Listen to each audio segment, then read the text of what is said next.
আসসালামু আলাইকুম। প্রাণপ্রিয় শিক্ষার্থীবৃন্দ, আশা করছি আল্লাহর রহমতে আপনারা সকলে অনেক ভালো আছেন। প্রিয় শিক্ষার্থীবৃন্দ, এই মুহূর্তে 114তম ব্যাচের সঙ্গে দেশের বিভিন্ন প্রান্ত থেকে এবং দেশের বাইরে থেকে অনলাইন জুম অ্যাপস এর মাধ্যমে আজকের এই ক্লাসে সরাসরি জুম লাইভে যুক্ত হয়েছেন। সকলকে আন্তরিক অভিনন্দন এবং মোবারকবাদ জানিয়ে আজকের ক্লাস শুরু করছি। প্রিয় শিক্ষার্থীবৃন্দ, আশা করছি আজকের ক্লাসের টোটাল সময়টাতে আপনাদের কনসেন্ট্রেশন বা মনোযোগটা আমরা বিশেষ করে ক্লাসের দিকে পাবো। তো আজকের ক্লাসের শুরুতে যে বিষয়টা নিয়ে একটু কথা বলতে চাই টপিক্সের টপিক শুরু করার আগেই, সেটা হচ্ছে আপনারা এখানে অনেকেই হয়তো নতুন যুক্ত থাকতে পারেন, একদমই প্রথম। তাদের ক্ষেত্রে যদি কোর্স রিলেটেড কোনো প্রশ্ন থাকে, আগামীকালকের ক্লাসটাও আপনারা করবেন, কালকে প্রিন্সিপাল স্যার ক্লাস নেবে। জি স্যার, আমি নতুন। জি, যারা নতুন আছেন তারা অবশ্যই সম্পূর্ণ ক্লাসটাতে থাকবেন এবং আগামীকালকেও ক্লাস আছে। আগামীকালকে প্রিন্সিপাল স্যার উনি নিজে ক্লাস নেবে। যে কোনো অ্যাডিশনাল প্রশ্ন থাকলে আজকের ক্লাসে এবং কালকের ক্লাসে আপনারা করে নেবেন, ক্লাস শেষে প্রশ্ন করবেন। আর যারা আমার আগের স্টুডেন্ট আছেন, ওরা বিগত দিনে বিশেষ করে ক্লাস করেছেন, তারা তো মোটামুটি আমাদের প্রতিষ্ঠান এবং ক্লাসের কারিকুলাম, কোর্স কারিকুলাম সম্পর্কে অলরেডি অবহিত বা জানেন। যারা ইতিমধ্যে ভর্তি হয়েছেন, প্রায় আমাদের 114তম ব্যাচে 40 জনের মতো স্টুডেন্ট অলরেডি ভর্তি। তো প্রিয় শিক্ষার্থীবৃন্দ, অসংখ্য ধন্যবাদ যারা আন্তরিকভাবে সহযোগিতা করছেন ক্লাসগুলোতে দেশের বিভিন্ন প্রান্ত থেকে যুক্ত হচ্ছেন এবং বিশেষ করে যারা অলরেডি ভর্তি কার্যক্রম সম্পূর্ণ করেছেন, আপনাদের রেজিস্ট্রেশন কার্যক্রম চলমান আছে। আশা করছি 10 তারিখের পরে আপনারা একটা পূর্ণাঙ্গ রেজিস্ট্রেশনের তালিকা আপনারা কিন্তু অলরেডি পেয়ে যাবেন আর কি। তো মোটামুটি যারা ভর্তি হয়েছেন তাদেরকেই আমরা ক্লাসগুলো কন্টিনিউ করছি এবং কিছু নতুন স্টুডেন্ট সংযোজন হচ্ছে, যেহেতু রেজিস্ট্রেশনের কিছুটা সময় আছে, সেই ক্ষেত্রে নতুন কিছু স্টুডেন্ট এখানে সংযোজিত হচ্ছে। তো প্রিয় শিক্ষার্থীবৃন্দ, এই মুহূর্তে যে বিষয়টা নিয়ে একটু কথা বলতে চাই সেটা হচ্ছে, আমাকে একটু আগে একজন স্টুডেন্ট আমাকে জিজ্ঞাসা করলো যে আমরা হয়তো 2-4 দিন আগে বা 5 দিন আগে, 2 সপ্তাহ আগে ভর্তি হয়েছি, কিন্তু আগের ক্লাসগুলোর পিডিএফ বা নোটগুলো আমরা পাই নাই, বা সকল পিডিএফ বা নোটগুলো আমরা একত্রে চাই। প্রিয় শিক্ষার্থীবৃন্দ, এইরকম বিশেষ করে মেন্টালিটি যাদের আছে, বিশেষ করে সকল নোটগুলো আপনারা একত্রে চান, এরকম মানসিকতা যাদের আছে, আমি আপনাদের কাছে বিষয়টা ক্লিয়ার করে বলে দেই। সেটা হচ্ছে, সকল নোটেরই পিডিএফ আমাদের কাছে আছে এবং প্রিন্ট আউট কপি আছে। যারা বিশেষ করে নোটগুলো আপনারা নিবেন, প্রত্যেকটা টপিক্স এর নোটগুলো একত্রে নিবেন, মানে এক জায়গায় সংযোজিত অবস্থায় নিবেন। পার্সোনালি আমার হোয়াটসঅ্যাপে যোগাযোগ করবেন অথবা প্রিন্সিপাল স্যারের হোয়াটসঅ্যাপে যোগাযোগ করবেন। স্যার অনেক ব্যস্ত মানুষ, আমি নিজেও অনেক ব্যস্ত থাকি, তারপরেও আপনারা যে কাউকে নক দেবেন যে স্যার, আমি 114তম ব্যাচের স্টুডেন্ট, আমি সকল নোটের পিডিএফটা বা বিশেষ করে সকল নোটের একটা কপি বাইন্ডিং আকারে নিতে চাই। এটা আপনারা নিতে পারেন অ্যাডিশনাল হিসেবে, জানার আগ্রহ থেকে, বা বিশেষ করে কি বলবো যে আরো ডিটেলস ভাবে যদি জানতে চান, সেক্ষেত্রে কিছু বই আছে, যেমন ট্রিটমেন্ট গাইড, মেডিসিন ডিকশনারি এবং care giving manual guide book, 3টা বই আছে। এই বইগুলো আপনারা চাইলে নিতে পারেন, এগুলো পরবর্তী বিষয়। তবে নোটগুলো যদি কেউ নিতে চান, পার্সোনালি হোয়াটসঅ্যাপে যোগাযোগ করবেন। এবং শুধুমাত্র ভর্তিকৃত স্টুডেন্ট যারা, তারাই এই নোটগুলো কিন্তু পাবেন। ভর্তির বাইরে যদি কেউ আমাকে রিকোয়েস্ট করেন যে স্যার নোটগুলো পাঠান, কিন্তু পরবর্তীতে আমি দেখতেছি যে আপনি ভর্তি নাই, তারা কিন্তু নোটগুলো পাবেন না। কারণ এই নোটগুলো কিন্তু অনেক অনেক স্ট্রাগল করে আমরা কিন্তু কারেকশন করি, সংশোধন করি, শুধুমাত্র এটা আপনাদের জন্য, আপনাদেরকে দেওয়ার জন্য। এখানে অনেকেই বলতে পারেন যে স্যার যখন ক্লাস নেন অনেকে তো রেকর্ডিং করে, বা অনেকেই হয়তো বা স্ক্রিনশট দিয়ে নিতে পারে। নিলে নিতে পারে, সমস্যা নেই। কয়টা ক্লাস নেবে? 5টা 10টা, এর বেশি তো নিতে পারবে না। তো এই যে মোটামুটি একটা সিস্টেম, হ্যাঁ, এই সিস্টেম গুলো কিন্তু আমরা দীর্ঘদিন যাবৎ কোর্স পরিচালনা করে আসছি। আমাদের অলরেডি এই বিষয়ে যতটুকু অভিজ্ঞতা বা ধারণা, এটা আমাদের হয়ে গেছে। তো যারা নোটগুলো নিবেন, পার্সোনালি হোয়াটসঅ্যাপে যোগাযোগ করবেন, আমরা নোটগুলো পাঠানোর ব্যবস্থা করব। প্রিয় শিক্ষার্থীবৃন্দ, আজকে আমরা যে বিষয়টা নিয়ে আলোচনা করব সেটা হচ্ছে অস্টিও আর্থ্রাইটিস। অস্টিও আর্থ্রাইটিস, আশা করছি আপনারা স্ক্রিনটা স্পষ্টভাবে দেখতে পাচ্ছেন এবং আমার কথাগুলো স্পষ্টভাবে শুনতে পাচ্ছেন। আমাকে জাস্ট একজন একটু জানাবেন যে আমার কথা কি স্পষ্ট বুঝতে পারছেন কিনা। জি জি স্যার, স্যার, বুঝতে শোনা পারছি। বুঝতে পারছি। আচ্ছা, অসংখ্য ধন্যবাদ। প্রিয় শিক্ষার্থীবৃন্দ, আজকে আমরা আলোচনা করব অস্টিও আর্থ্রাইটিস টপিকস নিয়ে। আসলে অস্টিও আর্থ্রাইটিস কি, এটা আমাদেরকে প্রথমে মৌখিকভাবে বা বাস্তব জ্ঞানের আলোকে আমি আপনাদের কাছে কিছু তথ্য উপস্থাপন করতে চাই, যেটা আপনারা মেমোরাইজ করে রাখবেন। এতে করে হবে কি, পরবর্তীতে যখন এরকম প্রবলেম কেউ ফেস করবে, আপনি ডেফিনেটলি কিন্তু সেই প্রবলেমের কথাগুলো শুনলেই বুঝতে পারবেন। সেই ক্ষেত্রে দেখা যাচ্ছে যে আপনাদের ডায়াগনস্টিক আইটা অনেকটা এগিয়ে যাবে। আজকে ক্লাসের আলোচনার বিষয় অস্টিও আর্থ্রাইটিস। অস্টিও আর্থ্রাইটিস আসলে কি? প্রিয় শিক্ষার্থীবৃন্দ, অস্টিও আর্থ্রাইটিস মানে হচ্ছে অস্থি সন্ধিতে প্রদাহ। অস্থি সন্ধিতে প্রদাহ। আসলে অস্থি সন্ধি কি? অস্থি সন্ধি হচ্ছে আমাদের শরীরের মধ্যে যত প্রকার জয়েন্ট আছে, যতগুলো জয়েন্ট বা যত প্রকার জয়েন্ট আছে, সবগুলোকে এক একটি অস্থি সন্ধি বা জয়েন্ট বলা হয়। অস্থি সন্ধি বা জয়েন্ট বলা হয়। আসলে আমাদের শরীরের মধ্যে বৃহৎ আকৃতির কিছু জয়েন্ট বা অস্থি সন্ধি আছে, যেগুলো হাঁটুতে থাকে, আমাদের ফিমার, বিশেষ করে আমাদের হিপে থাকে, আমাদের অ্যাঙ্কেল জয়েন্টে থাকে, আমাদের ইলবো জয়েন্টে থাকে, রিস্ট জয়েন্টে থাকে। এই অস্থি সন্ধিগুলো বা এই জয়েন্টগুলো তুলনামূলকভাবে অন্য জয়েন্টের থেকে বড় হয়ে থাকে। আচ্ছা, তাহলে এই যে অস্থি সন্ধি বা জয়েন্ট, এই অস্থি সন্ধি বা জয়েন্টের মধ্যে যখন প্রদাহের সৃষ্টি হয় বিভিন্ন কারণে, প্রদাহের সৃষ্টি হয়, ব্যথা হয় এবং ফুলে যায়, তখন সেটাকে আমরা বলি অস্টিও আর্থ্রাইটিস। এক কথায় খুব সূক্ষ্মভাবে বলার চেষ্টা করলে আপনারা এইভাবে বলতে পারেন যে অস্থি সন্ধির প্রদাহকেই অস্টিও আর্থ্রাইটিস বলা হয়। প্রিয় শিক্ষার্থীবৃন্দ, এই অস্টিও আর্থ্রাইটিস, রিহেমাটয়েড আর্থ্রাইটিস এবং গাউট, এই তিনটা টপিকস কিন্তু খুবই কাছাকাছি, খুবই কাছাকাছি এবং রিলেটেড। তবে গাউটের কিছু আলাদা ক্রাইটেরিয়া আছে, আলাদা স্ট্র্যাটেজি আছে, যেটা আমরা সাধারণভাবেই বুঝতে পারি বা জানতে পারি। তবে অস্টিও আর্থ্রাইটিসের ক্ষেত্রে কিছু আলাদা সিমটমস বা লক্ষণ আছে, যেগুলো দেখলে আমরা বুঝবো যে এটা অস্টিও আর্থ্রাইটিস। আবার রিহ্যামাটয়েড আর্থ্রাইটিস, যেটা মূলত হাড়ের ব্যথা, হ্যাঁ, বোনসে ব্যথা হয়, এটাও কিন্তু মূলত লক্ষণগুলো দেখলে আমরা বুঝতে পারবো। তো তিনটা টপিকস মূলত অর্থোপেডিক্স ডিপার্টমেন্টের আমাদের এই কেয়ার গিভিং কোর্সের মানে সিলেবাসের মধ্যে অন্তর্ভুক্ত আছে। তিনটা টপিক্সের আজকের প্রথম টপিক হচ্ছে অস্টিও আর্থ্রাইটিস। মানে খুব সহজভাবে মনে রাখবেন, অস্টিও আর্থ্রাইটিস মানে হচ্ছে জয়েন্টে পেইন হওয়া, জয়েন্টে প্রদাহ হওয়া, জয়েন্টের মধ্যে কি বলবো যে অ্যাবনর্মালিটি তৈরি হওয়া, জয়েন্ট ফুলে যাওয়া, জয়েন্ট লাল হয়ে যাওয়া, এই জিনিসগুলোকে একত্রে বলা হয় অস্টিও আর্থ্রাইটিস। আচ্ছা, অস্টিও আর্থ্রাইটিসকে আমরা একটা চিত্রের মাধ্যমে খুব সুস্পষ্টভাবে ব্যাখ্যা সহ দেখব। দেখেন, আমি আমার প্রয়োজন অনুযায়ী স্ক্রিনটা জুম করেছি। আপনারা কাইন্ডলি আপনাদের ফোনের স্ক্রিনটা ঠিক যে পরিমাণ জুম করলে আপনারা দেখতে পারবেন, ঠিক সে পরিমাণ জুম করে দিবেন। এটা আপনারা চাইলে কিন্তু ফোন থেকে আপনারা করতে পারবেন। প্রিয় শিক্ষার্থীবৃন্দ, আমি কিছু মার্কিং সিস্টেম করে আপনাদেরকে এটা বোঝানোর চেষ্টা করি যে আসলে অস্টিও আর্থ্রাইটিস বিষয়টা কেমন। এই পাশে একটা চিত্র দেওয়া আছে, চিত্র 1। আর এই পাশে একটা চিত্র দেওয়া আছে, চিত্র 2। আমাদের এইখানে যে এই জয়েন্টটা দেখানো হচ্ছে, এইটা হচ্ছে আমাদের হাঁটুর জয়েন্ট। হাঁটুর জয়েন্ট বলতে কি, আমাদের নি জয়েন্ট, মেডিকেল টার্মিনোলজির ভাষায় বলা হয় নি জয়েন্ট। নি জয়েন্টের মধ্যে বা যে কোনো জয়েন্টের মধ্যে দুই ধরনের অংশ থাকে। একটা হচ্ছে হাড়, আর একটা হচ্ছে হাড়ের, মানে কি বলবো যে বাংলা ভাষায় বললে কুচকুচে হাড় বা কার্টিলেজ। আমরা যখন মুরগির মাংস বা বিভিন্ন ধরনের মাংস খেয়ে থাকি, দেখবেন যে হাড়ের মাথায় এক ধরনের কুড়মুড়ে হাড় থাকে, যেটা বাচ্চারা অনেক বেশি পছন্দ করে বা খেতে মজা লাগে। তো এই যে কুড়মুড়ে হাড় বা কুচকুচে হাড়, এই হাড়টাকে বলা হয় কার্টিলেজ। এই হাড়টাকে বলা হয় কার্টিলেজ। তো এই যে অস্থিমজ্জা বা কার্টিলেজ, এটা কোথায় থাকে? প্রত্যেকটা বোনসের মাথায় থাকে। প্রত্যেকটা বন্সের মাথায় কিন্তু থাকে। যেমন দেখেন, উপরের যে বন্সটা এখানে দেওয়া আছে, এই বন্সটা হচ্ছে ফিমার বন্স, মানবদেহের সবচেয়ে বড় বন্স।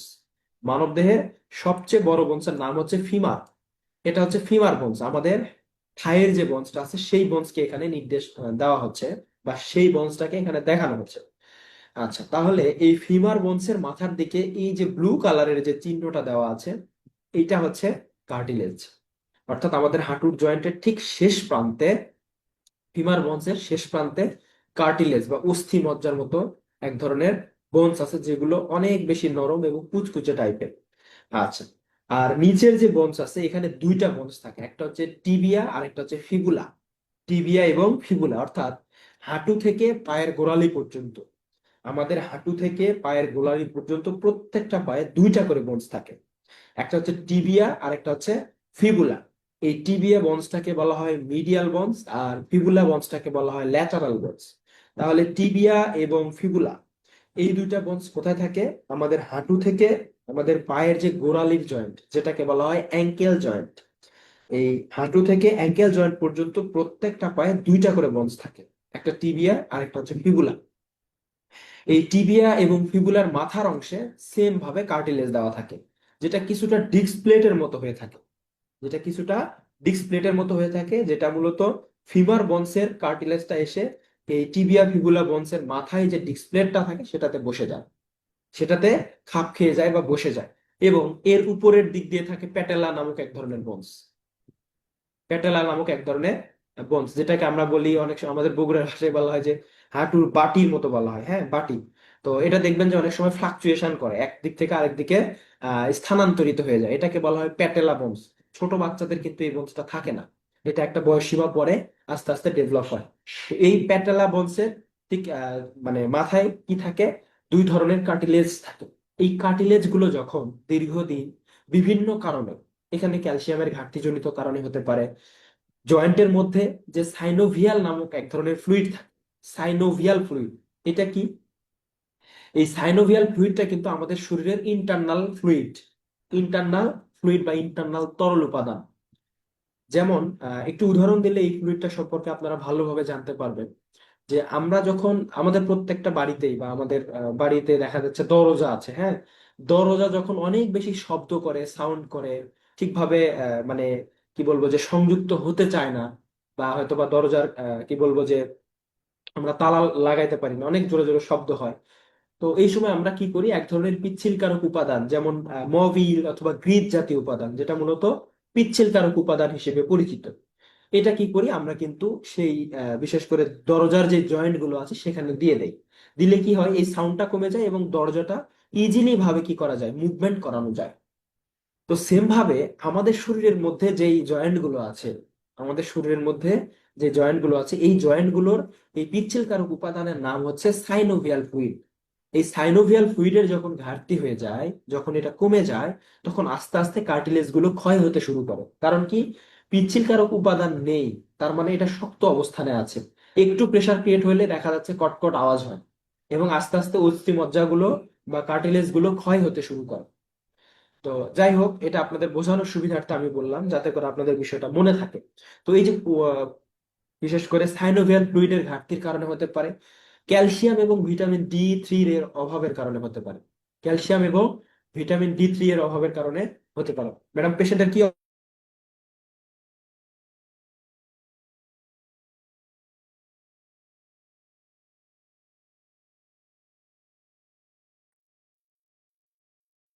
শোনা যাচ্ছে না তো। বাবা? আমি একটু মিউট করে দিয়েছিলাম, যাই হোক, যেখানে ছিলাম, যে দেখেন, এই অস্টিও আর্থ্রাইটিসের ক্ষেত্রে সাধারণত ক্যালসিয়াম এবং ভিটামিন D3 এর অভাবে এরকম সিচুয়েশন তৈরি হয়। পাশাপাশি সাইনোভিয়াল ফ্লুইড যদি কমে যায় সেক্ষেত্রে হয় অ্যাডিশনাল কি নিউট্রিশনাল ডেফিসিয়েন্সি, বা আমরা যেটাকে মেডিকেলের ভাষায় বলি ম্যালনিউট্রিশন। বিভিন্ন ধরনের পুষ্টি উপাদানের ঘাটতিতে এরকম হয়। এবং আরেকটা ব্যাপার আছে এখানে, সেটা কি? আরেকটা ব্যাপারটা হচ্ছে, এইখানে যদি কোনোভাবে এই কার্টিলেজ গুলো ক্ষয় হতে শুরু করে বা ভেঙে যেতে শুরু করে, কার্টিলেজ গুলো যদি ক্ষয় হতে শুরু করে বা ভেঙে যেতে শুরু করে, দেখেন এই পাশের একটা চিত্রতে বলা হচ্ছে হেলদি জয়েন্ট, আর এই পাশের চিত্রটাতে দেখানো হচ্ছে অস্টিও আর্থ্রাইটিসের একটা জয়েন্টের চিত্র। কিন্তু দেখেন এইখানে চিত্রটা অনেক সফট মনে হচ্ছে এবং কোনো রকম মানে ভেঙে যাওয়া নাই, তারপরে আপনার ক্ষয় হওয়ার কোনো চিহ্ন নাই। কিন্তু এই পাশের চিত্রটাতে দেখানো হচ্ছে যে কিছু হাড় গ্যাপ আছে, অর্থাৎ ভেঙে গিয়েছে, আবার কিছুটা মনে হচ্ছে যে ফাটল ধরে আছে। তো এই যে ক্রাইটেরিয়াটা বা এই যে সিমটমসটা, এইটা সাধারণত কি অস্টিও আর্থ্রাইটিসের লক্ষণ। যখন কার্টিলেজ গুলো আস্তে আস্তে ক্ষয় হতে থাকে এবং দেখা যাচ্ছে একটা পর্যায়ে গিয়ে কার্টিলেজ ক্ষয় হতে হতে বোনস এবং বোনস অর্থাৎ দুই বোনসের মাথা কি হয়, সংঘর্ষ হয়। এইরকম যখন হতে থাকে তখন কিন্তু এটা অনেক সিভিয়ার পর্যায়ে যায়, অনেক সিভিয়ার পর্যায়ে যায়। এই পর্যায়ে যাওয়ার মানে ক্ষেত্রে পেশেন্টকে কিন্তু খুব মানে আগের মতো করে, অর্থাৎ সে নর্মালি যেভাবে চলাফেরা করতো, ওষুধ বা বিভিন্ন ধরনের মানে ট্রিটমেন্ট অ্যাপ্লাই করে কিন্তু আগের অবস্থায় ফিরিয়ে নিয়ে আসা যায় না। কিন্তু দেখা যাচ্ছে যখন আস্তে আস্তে কার্টিলেজ গুলো ক্ষয় হতে শুরু করে, তখন যদি আমরা সাপ্লিমেন্টারি ট্রিটমেন্ট বা বিভিন্ন থেরাপির মাধ্যমে পেশেন্টকে যদি সুপারভিশন এবং মানে কি বলবো চিকিৎসা দেওয়া যায়, সেক্ষেত্রে পেশেন্ট কিন্তু অনেকটা কি হয়, সুস্থ হয়ে যায়। তো প্রিয় শিক্ষার্থীবৃন্দ, এই চিত্রগুলোর মাধ্যমে আসলে আপনাদেরকে সুস্পষ্ট ব্যাখ্যা দেওয়া সম্ভব এবং আপনাদের ব্রেনের মধ্যে বিষয়টা সেট আপ মানে মেমোরাইজ করানো সম্ভব, যেটা আপনারা অলরেডি এই চিত্রের মাধ্যমে বুঝে গেছেন। পাশাপাশি এই পাশে একটা চিত্র দেওয়া আছে, দেখেন অস্টিও আর্থ্রাইটিসের। নর্মাল নি জয়েন্ট মানে হাঁটুর জয়েন্ট আর অস্টিও আর্থ্রাইটিসের জয়েন্ট। দেখেন এইখানে মূলত দেখানো হচ্ছে যে সাইনোভিয়াল ফ্লুইডের অভাব। সাইনোভিয়াল ফ্লুইড মানে আমাদের বিশেষ করে জয়েন্টের মধ্যে যে পিচ্ছিল কারক বা তরল উপাদানটা থাকে, এইটা যখন ঘাটতি হয়ে যায়, তখন এইরকম জয়েন্টের মাঝখানে ফাঁকা স্থান তৈরি হয়। এক ধরনের ফাঁকা স্থান তৈরি হয় এবং কার্টিলেজে কার্টিলেজে ঘর্ষণ তৈরি হয় এবং কার্টিলেজ গুলো আস্তে আস্তে ক্ষয় হতে শুরু করবে। মনে রাখবেন, যখনই সাইনোভিয়াল ফ্লুইডের ঘাটতি দেখা দিবে, অর্থাৎ জয়েন্টের পিচ্ছিল কারক উপাদানের ঘাটতি দেখা দিবে, ঠিক তখনই কি হবে, কার্টিলেজ ক্ষয় হতে শুরু করবে। তখনই কার্টিলেজ গুলো ক্ষয় হতে শুরু করবে, আর কার্টিলেজ ক্ষয় হতে হতে একটা পর্যায়ে গিয়ে বোনস পর্যন্ত চলে যাবে। তখন কিন্তু পেশেন্টকে আসলে রিকভার করা যায় না। এটা খুবই রেয়ার, খুবই রেয়ার কেস। আচ্ছা, নাম্বার ক্লাস শেষে দিয়ে দেবো শামীম রেজা ভাই, সমস্যা নেই। আচ্ছা প্রিয় শিক্ষার্থী বৃন্দ, এতক্ষণ আপনাদের মূলত আমি আসলে অস্টিও আর্থ্রাইটিস জিনিসটা মানে টোটালি মানে শীটে যে তথ্য আছে সেগুলো বাদ দিয়ে একটা চিত্রের মাধ্যমে খুব সুস্পষ্ট একটা ব্যাখ্যা আপনাদেরকে দেওয়ার চেষ্টা করলাম, যাতে করে এই বিষয়ের মানে সার্বিক যে ধারণাটা এটা যেন আপনারা মেমোরাইজ করতে পারেন। এখন আমরা চলে যাব শীটের মধ্যে যে তথ্য দেওয়া আছে। তার আগে একটু দেখি যে এক্স রে রিপোর্টে কেমন দেখায়।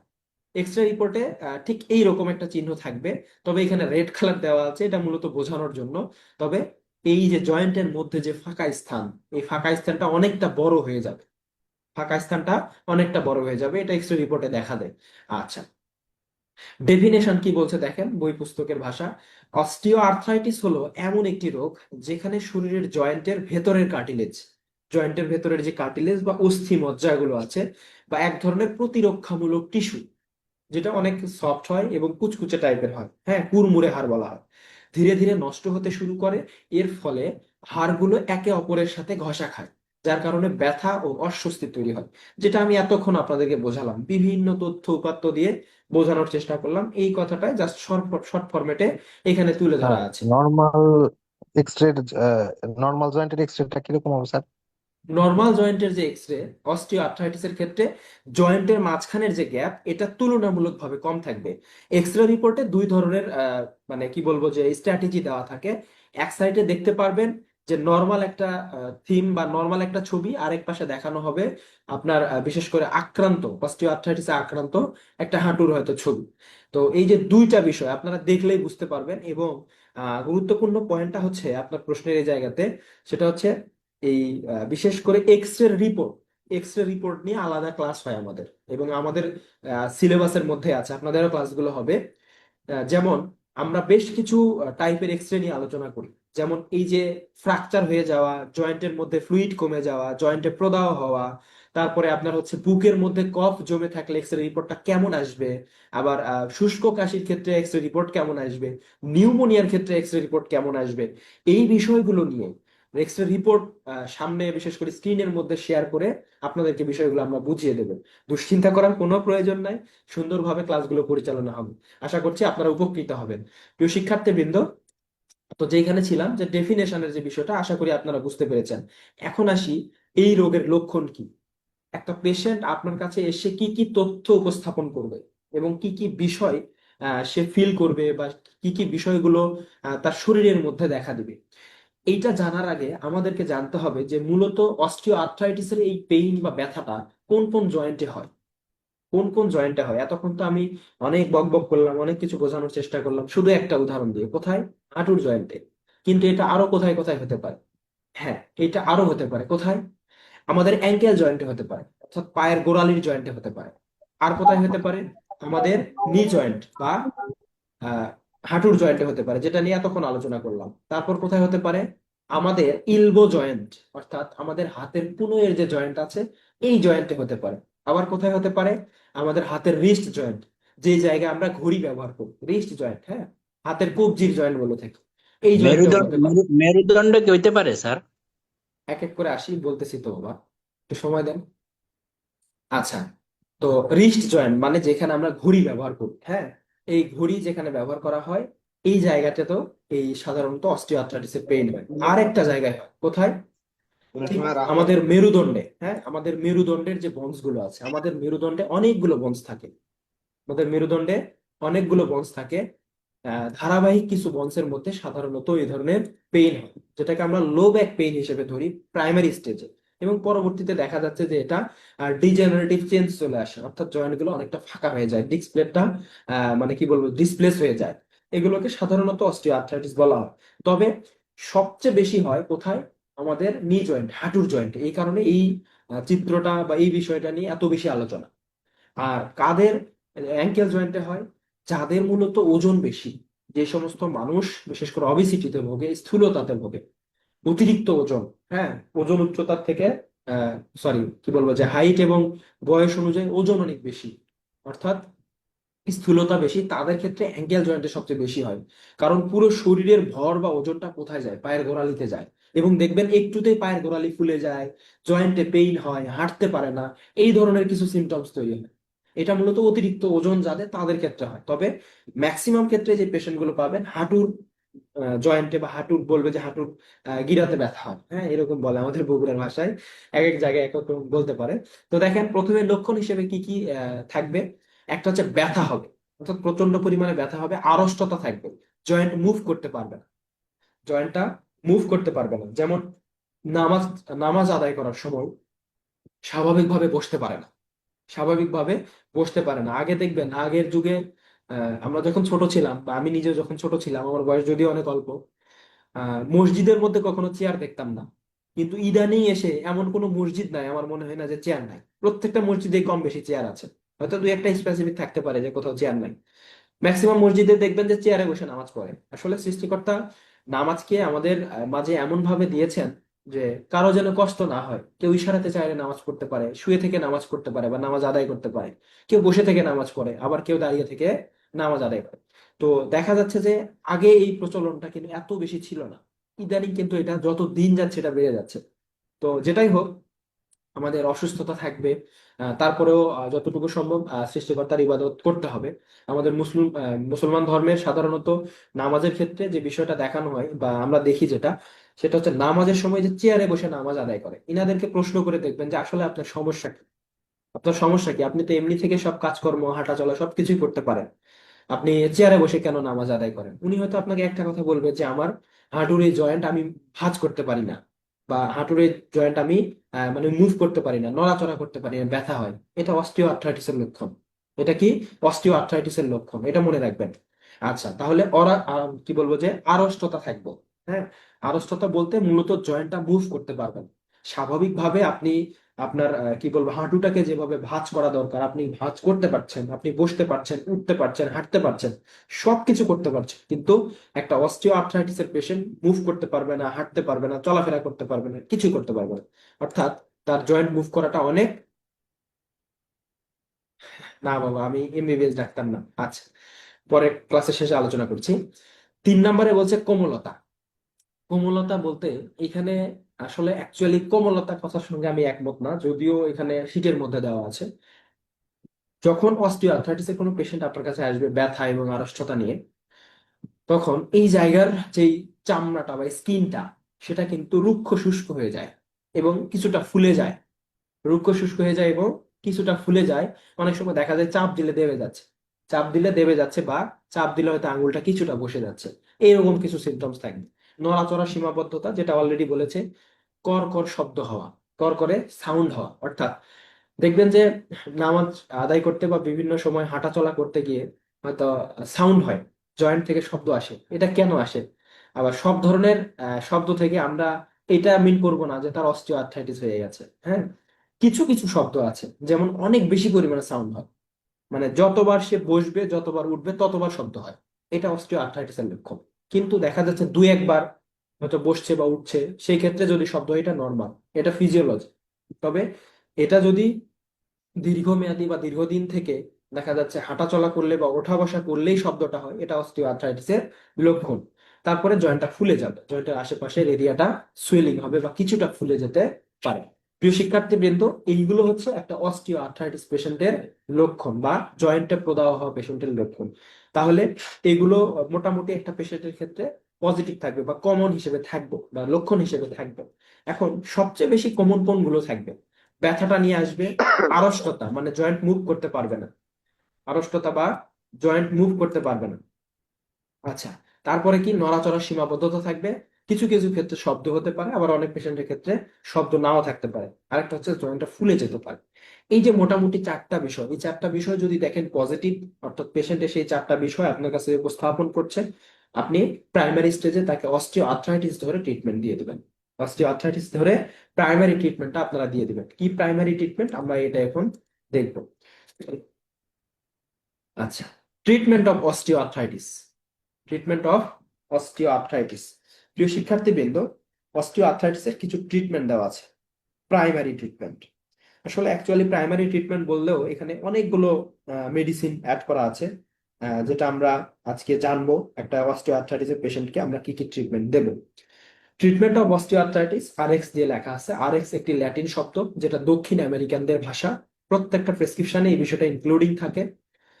এটার যথাযথ বাংলা অর্থ হচ্ছে চিকিৎসাপত্র বা ব্যবস্থাপত্র। যারা নতুন আছেন আমার কথাটা মনোযোগ সহকারে শুনবেন, আর যারা পুরাতন আছেন তাদের ক্ষেত্রে রিভিশন হয়ে গেল। আচ্ছা, প্রথমে লেখা আছে ট্যাবলেট ন্যাপ্রো এ 500 মিলিগ্রাম। প্রিয় শিক্ষার্থীবৃন্দ, প্রত্যেকটা ওষুধের নাম বেসিক্যালি দুইটা। আহ, আমাদের বই পুস্তকের ভাষায় নাম হচ্ছে তিনটা। একটা ওষুধকে তিনটা নামে বিভক্ত করা হয়। একটা হচ্ছে জেনেরিক নেম, ব্র্যান্ড নেম এবং কেমিক্যাল নেম। হ্যাঁ, তিনটা নামে আমরা ওষুধকে বিভক্ত করি। তবে আমরা জানবো একটা, আমরা জানবো বা আমাদের গুরুত্ব থাকবে একটার প্রতি, যেটা আমাদের প্রয়োজন। সেটা কি? এই যে ব্লু কালারে বোল্ড করা একটা লেখা, ন্যাপ্রোকজেন। ন্যাপ্রোকজেন, হ্যাঁ, ন্যাপ্রোকজেন হচ্ছে ওষুধের মূল উপাদান বা জেনেরিক নেম। ওষুধের মূল উপাদান বা জেনেরিক নেম বা কার্যকারী উপাদান। কার্যকারী উপাদান, যারা নতুন আছেন তাদের ক্ষেত্রে বিষয়টা ক্লিয়ার করি। আমরা যে নাপা বা এইস ট্যাবলেট খেয়ে থাকি জ্বর হলে, নাপা, তো নাপার নিচে দেখবেন লেখা আছে সুন্দর করে যে কি বলবো, যে প্যারাসিটামল বিপি। হ্যাঁ, প্যারাসিটামল বিপি দিয়ে লেখা থাকে। যারা নতুন আছেন তাদের ক্ষেত্রে বিষয়গুলো রিপিট করছি। বিশেষ করে প্যারাসিটামল বিপি বিপি লেখা থাকে। এই প্যারাসিটামল হচ্ছে ঔষধের জেনেরিক নেম বা মূল উপাদান, যেটা বেক্সিমকো কোম্পানি নাপা নামে বাজারে প্রকাশ করে, বা নাপা নামে বেক্সিমকো কোম্পানির ওষুধটা পাওয়া যায়। সেম ওষুধ প্যারাসিটামল গ্রুপেরই বা জেনেরিক নেমেরই এইস নামে পাওয়া যায় স্কয়ার কোম্পানির, যেটাও কি ওই জ্বর বা ব্যথার ক্ষেত্রে আমরা ব্যবহার করি। তাহলে একই জেনেরিক নেম, একই মূল উপাদান, এটা বিভিন্ন কোম্পানি বিভিন্ন নামে বাজারে প্রকাশ করে বা বাজারে ছাড়ে। তবে কোম্পানির দেওয়া নামগুলো আমাদের মুখস্থ করার কোনো রকম কোনো দরকার নাই। এটা কি করবে? একজন কোম্পানির প্রতিনিধি এসে আপনাকে বলবো যে, ভাই দেখেন, আমার একটা ব্যথানাশক ওষুধ আছে যেটা আমি নিয়ে কাজ করি। ওষুধের নাম হচ্ছে, জেনেরিক নামটা ন্যাপ্রোকজেন, যেটা ব্যথানাশক হিসেবে কাজ করে জয়েন্টের ব্যথা, মাসেলের ব্যথা, তারপরে লো ব্যাক পেইন, কোমরে ব্যথার ক্ষেত্রে। এই সমস্ত ক্ষেত্রে এই ওষুধটা খুবই ভালো কাজ করে। আমার কোম্পানির নাম ইকমি কোম্পানি। এই ইকমি কোম্পানির বিশেষ করে ন্যাপ্রো এ নামে পাওয়া যায়। ন্যাপ্রো এ নামে পাওয়া যায় 500 মিলিগ্রাম ট্যাবলেট। এটা সকালে একটা, রাতে একটা, 7 দিন বা 10 দিন বা 14 দিন, সিভিয়ার ব্যথা হলে 14 দিন পর্যন্ত খাওয়ানো যাবে। তবে এটা দীর্ঘমেয়াদী খাওয়ানো যাবে না। সিভিয়ার ব্যথা হলে আমরা এই ওষুধটা দিতে পারবো বা আপনি দেবেন, আমার এই ওষুধটা রাখেন বা কিছু স্যাম্পল রাখেন। তো এই যে বিষয়টা, এটা কিন্তু একজন কোম্পানির প্রতিনিধি আপনাকে শিখাই দিবে। কিন্তু আপনাকে জানতে হবে কি, ন্যাপ্রোকজেন সম্পর্কে জানতে হবে। ন্যাপ্রোকজেনটা আসলে কোথায় দেওয়া যায়, কয়বার দেওয়া যায়, ডোজেস ফর্ম কি, এবং কয়টা ফরম্যাটে পাওয়া যায়। এই হচ্ছে বিষয়। তাহলে ন্যাপ্রোকজেনটা হচ্ছে জেনেরিক নেম, এর ব্র্যান্ড নেম বা বাণিজ্যিক নাম একমি কোম্পানির ন্যাপ্রো এ নামে পাওয়া যায় 500 মিলিগ্রাম। যেই কোম্পানির খুশি আপনারা লিখবেন, তবে মূল উপাদানটা ঠিক রেখে। 500 মিলিগ্রাম ট্যাবলেট সকালে একটা, রাতে একটা, 7 থেকে 14 দিন। প্রিয় শিক্ষার্থীবৃন্দ, অস্টিও আর্থ্রাইটিসের ক্ষেত্রে আমরা সর্বোচ্চ 14 দিন পর্যন্ত এক্সটেন্ড করবো। এটা হচ্ছে ম্যাক্সিমাম ডোজ, সর্বোচ্চ ডোজ। মিনিমাম 7 দিন, যতটুকু রেজাল্ট আসে তারপরে আমরা আরো হয়তো 7 দিন পর্যন্ত মানে কি বলবো, যে এক্সটেন্ড করতে পারি। এই ওষুধটা সম্পূর্ণরূপে ব্যথানাশক ওষুধ। ব্যথানাশক ওষুধ অবশ্যই ভরা পেটে দিতে হবে, এতে করে কাজটা ভালো করবে এবং স্টোমাকের লেয়ারে কোনো রকম কোনো ইফেক্ট ফেলবে না। এটা হাইলি অ্যাসিডিক একটা ওষুধ, অর্থাৎ এটা খেলে অ্যাসিডিটি তৈরি হয় পেটের মধ্যে। আচ্ছা, এটা তাহলে কি ব্যথানাশক ওষুধ। এটা রক্তের সঙ্গে মিশে গিয়ে কি করবে, ব্যথা নিরাময় করতে সহযোগিতা করবে, প্রোস্টাগ্ল্যান্ডিনের হার কমায় দিবে। আচ্ছা, তারপরে 2 নম্বরে বলা হচ্ছে ট্যাবলেট মায়োল্যাক্স। ইনসেপ্টা কোম্পানির মায়োল্যাক্স নামে পাওয়া যায়। ইনসেপ্টা কোম্পানির মায়োল্যাক্স নামে পাওয়া যায়। এই ওষুধটা টলপেরিসন হাইড্রোক্লোরাইড হচ্ছে জেনেরিক নাম। টলপেরিসন হাইড্রোক্লোরাইড হচ্ছে জেনেরিক নেম। 50 মিলিগ্রাম আকারে পাওয়া যায়। এটা সকালে একটা রাতে একটা। এটাকে বলা হয় one kind of muscle relaxant, অর্থাৎ মাংসপেশি বা চামড়াকে রিলিজ করে, প্রসারিত করে দেয়, ডায়ালেট করে দেয়। মাংসপেশি বা চামড়া যদি কি বলবো আকৃষ্ট হয়ে থাকে, বা মাংসপেশি বা চামড়া যদি সংকুচিত হয়ে থাকে, স্ট্রিকচার হয়ে থাকে, সেটাকে রিল্যাক্স করে দেয়, প্রসারিত করে দেয়, জয়েন্টকে মুভ করতে সহযোগিতা করে, জয়েন্টকে ইজিলি মুভ করতে সহযোগিতা করে। এটাকে বলা হয় মাসেল রিল্যাক্সেন্ট। তাহলে মায়োল্যাক্স টলপেরিসন হাইড্রোক্লোরাইড গ্রুপের ইনসেপ্টা কোম্পানির প্রোডাক্ট, সকালে একটা রাতে একটা, মাসেল রিল্যাক্সেন্ট হিসেবে আমরা 7 দিন ব্যবহার করব। এটাও ভরা পেটে দিতে হবে। তারপরে লেখা আছে ট্যাবলেট কন্টিলেক্স। প্রিয় শিক্ষার্থীবৃন্দ, ট্যাবলেট কন্টিলেক্স এটা হচ্ছে স্কয়ার কোম্পানির প্রোডাক্ট, যার জেনেরিক নাম বা মূল উপাদান হচ্ছে কন্ড্রয়টিন প্লাস গ্লুকোসামাইন। কন্ড্রয়টিন plus glucosamine. এই যে কন্ড্রয়টিন প্লাস গ্লুকোসামাইন, এই ওষুধটা হচ্ছে সম্পূর্ণরূপে আমাদের শরীরের মধ্যে বা জয়েন্টের মধ্যে যে সাইনোভিয়াল ফ্লুইড নিয়ে তখন আলোচনা করছিলাম, এই সাইনোভিয়াল ফ্লুইডের একটা উপাদান, যেটা আমাদের জয়েন্টের কি পিচ্ছিলকারক উপাদান হিসেবে কাজ করে। এই ওষুধটা জয়েন্টের এই পিচ্ছিলকারক উপাদান বা সাইনোভিয়াল ফ্লুইডটাকে বাড়ায় দেয়, এত করে জয়েন্টটা সহজে মুভ হয়, জয়েন্টটা সহজেই মুভ কি বলবো যে মুভমেন্ট করতে পারে। তাহলে কন্টিলেক্স নামে পাওয়া যায় স্কয়ার কোম্পানি। হ্যাঁ, আরেকটা পাওয়া যায়, ওটাও স্কয়ার কোম্পানি, তবে ডোজেস ফর্মটা একটু বেশি, যেটা বিশেষ করে কন্ড্রয়টিন প্লাস গ্লুকোসামাইনেরই কন্টিলেক্স টিএস নামে পাওয়া যায়। ওটা একটু আপডেট, তবে একজন বিশেষজ্ঞ চিকিৎসক ওটা সচরাচর ব্যবহার করে। এই কন্টিলেক্স টিএসটা সকালে একটা রাতে একটা, সকালে একটা রাতে একটা, এই ওষুধটা আমরা কি করতে পারি, দিতে পারি। তাহলে এই ওষুধটা কি করবে, রক্তের সঙ্গে মিশে গিয়ে এই সাইনোভিয়াল ফ্লুইডটাকে বাড়িয়ে দেবে, সাইনোভিয়াল ফ্লুইডটাকে বাড়িয়ে দেবে। তাহলে এই বিশেষ করে আমরা যে প্রাইমারি হেলথ কেয়ার ফিজিশিয়ান হিসেবে সাধারণত কন্টিলেক্স টিএসটা ব্যবহার না করে আমরা কি করব, সাধারণত এই কন্ড্রয়টিন প্লাস গ্লুকোসামাইন, কন্ড্রয়টিন প্লাস গ্লুকোসামাইন এই উপাদানের সাধারণত এই কন্টিলেক্স নামে, শুধুমাত্র প্লেন কন্টিলেক্স নামে যেটা পাওয়া যায়, প্লেন কন্টিলেক্স নামে যেটা পাওয়া যায় সেটা ব্যবহার করবো। স্কয়ার কোম্পানির প্রোডাক্ট খুবই চমৎকার, এবং সাইনোভিয়াল ফ্লুইডের মানে ঘাটতিটা আস্তে আস্তে ফিল আপ হয়। এটা টানা 1 মাস দেওয়া যাবে ভরা পেটে। ওষুধটা একটু বড় টাইপের, পেশেন্টকে বলবেন, অনেকে আবার ভয় পায় ওষুধটা খেতে, সকালে একটা রাতে একটা কন্টিনিউ এটা সেবন করবে।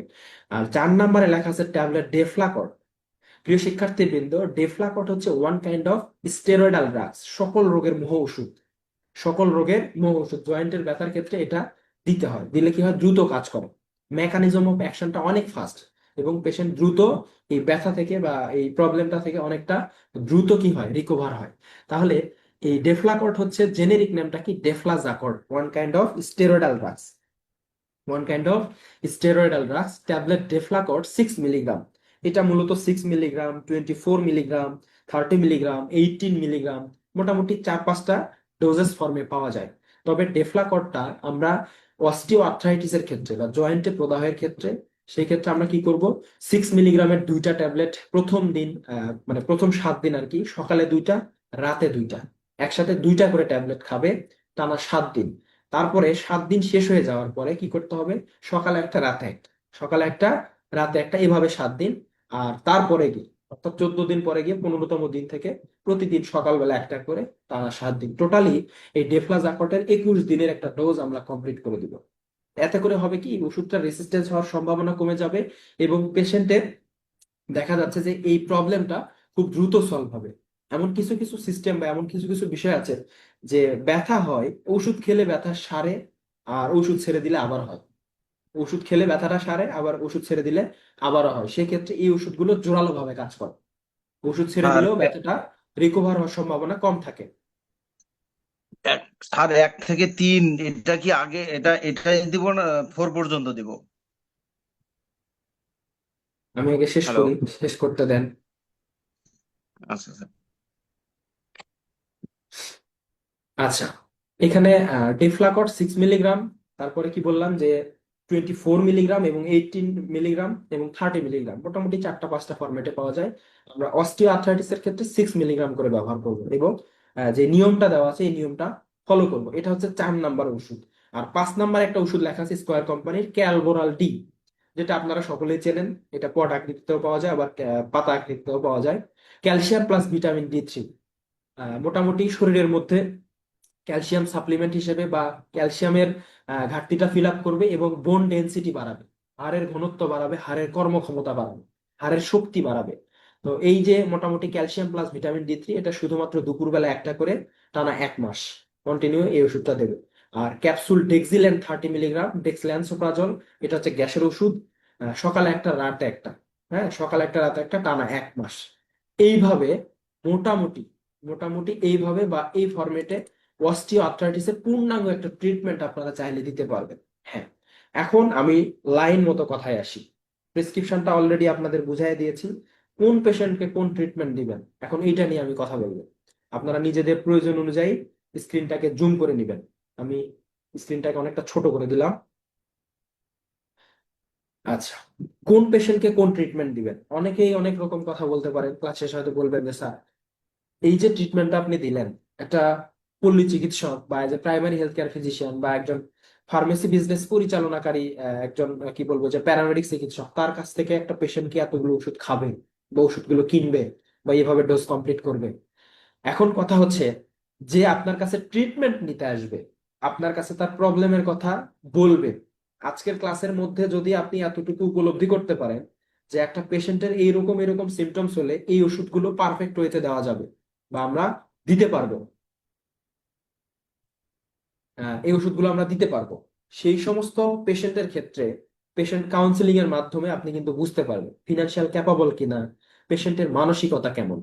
সে শিক্ষিত মানুষ, আপনি কোনো কিছু তাকে বললে বা বুঝাই বললে বা কাউন্সিলিং করলে এটা সে বুঝবে। এই সমস্ত পেশেন্ট গুলোকে আপনি এভাবে কথা বলবেন যে দেখেন, আমি আপনাকে আপনার এই সমস্যাটা শুনে বা আপনার এই সিমটমস গুলো শুনে আমার কাছে একটা রোগ ডায়াগনোসিস করতে পারছি আমি, বা আমার কাছে মনে হচ্ছে যে আপনার জয়েন্টে কিছু প্রদাহ হচ্ছে বা প্রদাহের সৃষ্টি হওয়ার কারণে আপনার এরকম ব্যথা কন্টিনিউয়াস থাকছে। তো সেই ক্ষেত্রে আমি আপনাকে একটা ট্রিটমেন্ট দেই, যে ট্রিটমেন্টটা যদি আপনি মোটামুটি 1 মাস কন্টিনিউ করেন, সেই ক্ষেত্রে অনেকটা আপনি এই জায়গা থেকে পরিত্রাণ পাবেন। এবং পেশেন্ট যদি সেটাতে এগ্রি করে, তখন আপনি সুন্দর করে, এখানে কিন্তু সবগুলো OTC medicine, over the counter drugs, আপনারা যখন প্রেসক্রিপশন প্যাড তৈরি করবেন এই ওষুধগুলো কিন্তু লিখতে পারবেন। এখানে কিন্তু কোনো অ্যান্টিবায়োটিক অ্যাপ্লাই করা নাই। অ্যান্টিবায়োটিক থাকলে হয়তো অ্যাভয়েড করতে হতো, কারণ অ্যান্টিবায়োটিক তো আর ওটিসি মেডিসিন না, রেজিস্টার্ড ফিজিশিয়ানরা ব্যবহার করে, তারপরে এখন সবাই ব্যবহার করে আর কি। তো এই যে প্রেসক্রিপশনটা, এই প্রেসক্রিপশনটা তাকে আপনারা প্রোভাইড করবেন যে আপনার কাছে চিকিৎসা নিতে আসবে। আর যেই পেশেন্ট আপনার কাছে আসবে ঔষধ নিতে, অর্থাৎ আপনাকে পাতা, ওষুধের পাতা কেটে বিক্রি করতে হবে। অর্থাৎ পেশেন্ট বা কি বলবো যে কাস্টমার আপনার ফার্মেসির সামনে হয়তো বা 2-4 হাত দূরে থেকে বলছে যে আমাকে এই এই ওষুধগুলো দেন, অথবা আমার এখানে ব্যথা হচ্ছে, আমাকে কিছু ওষুধ দেন যাতে করে ব্যথাটা কমে। তাকে আপনারা কি করবেন? তাকে হয়তো ন্যাপ্রোক্সেনটা দিবেন, সাথে এই যে স্টেরয়েডটা দিবেন, গ্যাসের ওষুধ দিবেন, ক্যালসিয়ামের ওষুধ দিবেন। মোটামুটি 3-4টা ওষুধ তাকে দিবেন। কি কি? ব্যথার ওষুধটা দেবেন, একটা গ্যাসের ওষুধ দিতেই হবে অবশ্য, ক্যালসিয়ামের ওষুধ দিলেন, সাথে স্টেরয়েডাল কিছু ড্রাগস দিয়ে দিলেন। এই যে মোটামুটি 3টা বা 4টা ওষুধ তাকে দিলেন, হয়তো 2 দিন খাবে, 3 দিন খাবে, খাওয়ার পরে ব্যথাটা কমে গেলে সে ছেড়ে দিবে, আবার যখন ব্যথা হবে আপনার কাছে আসবে। তো এই যে মোটামুটি মানসিকতার উপরে ডিপেন্ড করবে, অর্থাৎ পেশেন্ট কি চায় সেটা আপনাকে বুঝতে হবে। পেশেন্ট যদি আপনার কাছে ট্রিটমেন্ট চায়, তাহলে আজকের যে প্রেসক্রিপশন বা আজকের যে ট্রিটমেন্ট আপনাকে শেখানো হলো, এই ট্রিটমেন্ট আপনি অ্যাপ্লাই করবেন। আর যদি পেশেন্ট ওষুধ চায়, তাহলে তাকে এই রিলেটেড ওষুধ দিবেন, ব্যথানাশক ওষুধ, গ্যাসের ওষুধ, একটা হয়তো ক্যালসিয়ামের ওষুধ, সাথে স্টেরয়েডাল কিছু ড্রাগস। এবং মজার ব্যাপার হলো, যেই পেশেন্ট বিশেষ করে আপনার কাছে ট্রিটমেন্ট নিয়ে স্যাটিসফাইড, আপনি 15 দিন বা 1 মাসের ট্রিটমেন্ট দিলেন, এখানে 1 মাসের কথা লেখা আছে, আপনি হয়তো 15 দিনের ট্রিটমেন্ট দিলেন, দেওয়ার পরে পেশেন্ট অনেকটা ইমপ্রুভ করেছে, মোটামুটি অনেকটা সুস্থ, সেই ক্ষেত্রে আপনি কি করবেন? হয়তো আপনার কাছে আবার আসবে, এসে বলবে আমার মোটামুটি ব্যথা কমে গেছে। সেই ক্ষেত্রে আপনি ওষুধ আর বাড়ানোর চেষ্টা করবেন না, ক্যালসিয়ামটা দিলেন, কন্টিলেক্সটা কন্টিনিউ থাকলো, ব্যথানাশক দেওয়ার দরকার নাই, মায়োলেক্স 2 নাম্বার ওষুধ দেওয়ার দরকার নাই, সাথে গ্যাসের ওষুধটা দিলেন। কেন দিতে হবে গ্যাসের ওষুধ? ক্যালসিয়ামের ওষুধ এমনি থেকেও যদি কোনো পেশেন্টকে দেন, নিয়ম হচ্ছে দুপুরবেলা দিতে হবে। কেন? সকালে দেওয়া যাবে না, রাতে দেওয়া যাবে না, কেন? ক্যালসিয়ামের ওষুধ মোটামুটি ভাস্ট একটা ওষুধ। এই ওষুধটা যখন কোনো পেশেন্ট রাতের বেলা খেয়ে ঘুমিয়ে যাবে, এর সকালবেলা উঠে কনস্টিপেশন শুরু হবে, কোষ্ঠকাঠিন্য শুরু হবে, পায়খানাটাকে শক্ত করে ফেলে। তো এই কারণে বা ইনডাইজেশন হয়, পেটের মধ্যে সাউন্ড হয়, হ্যাঁ, তারপরে উকি আসে, বদ হজম হয়, তারপরে বুক জ্বালা পোড়া করে, এই ধরনের কিছু প্রবলেম ক্রিয়েট হয়, যেটাতে দুপুরবেলা দিলে বিকেলবেলা হাঁটা চলা বা কাজকর্মের মাধ্যমে এই ওষুধটা সহজে অ্যাবজর্পশনে আসে। এবং ক্যালসিয়ামের ওষুধ, কন্টিলেক্স, তারপরে ব্যথার ওষুধ, এই ওষুধগুলো যখন আপনি দিবেন অবশ্যই ভালো মানের গ্যাসের ওষুধ দিতে হবে। মানে নিম্নমানের যে 2 টাকা 3 টাকার যে গ্যাসের ওষুধ পাওয়া যায়, এইগুলো দিয়ে কিন্তু তেমন একটা কাজ হবে না। এতে করে পেশেন্টের দেখবেন যে প্রবলেম বেড়ে যাচ্ছে। এতগুলো ওষুধ খাওয়ার ফলে দেখা যাচ্ছে হাইপার অ্যাসিডিটি ডেভেলপ করছে, কনস্টিপেশন হচ্ছে, তারপরে দেখা যাচ্ছে 2 দিন 3 দিন যেমন বাথরুম হয় না, এইরকম কিছু কমপ্লিকেশন কিন্তু তৈরি হবে। এই কারণে কি করতে হবে, ভালো মানের গ্যাসের ওষুধ প্রোভাইড করতে হবে। এই বিষয়গুলো আপনারা সিনসিয়ারলি থাকবেন। বাস্তব অভিজ্ঞতার আলোকে আপনাদেরকে সবগুলো তথ্য আমি ক্লাসের মাধ্যমে আলোচনা করার চেষ্টা করলাম, এবং রেকর্ডিং এ কথাগুলো থাকছে। যারা পরবর্তীতে প্রয়োজন হবে আপনারা রেকর্ডিংটা দেখবেন, দেখে নিলে মোটামুটি থিম গুলো বুঝতে পারবেন। তো প্রিয় শিক্ষার্থীবৃন্দ, সকলকে অসংখ্য ধন্যবাদ। আপনাদের যাদের প্রশ্ন আছে আপনারা ধারাবাহিক প্রশ্ন করেন, আমি উত্তর দেওয়ার চেষ্টা করবো। আসসালামু আলাইকুম।